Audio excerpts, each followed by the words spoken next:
সামাজিক মাধ্যমে কুরুচিপূর্ণ ভিডিও। কুয়েতে কয়েকজন প্রবাসী আটক।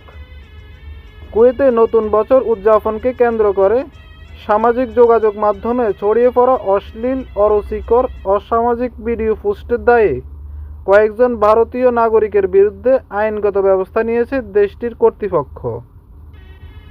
স্বরাষ্ট্র মন্ত্রণালয় জানায়, মাতলা মরুভূমির ক্যাম্পিং এলাকায় ধারণ করা ভিডিওতে কুয়েতে বসবাসরত কয়েকজন ভারতীয় প্রবাসীকে ক্রস ড্রেসিং সহ অনুপযুক্ত আচরণ করতে দেখা যায়, যা দেশটির আইন ও সামাজিক মূল্যবোধের পরিপন্থী।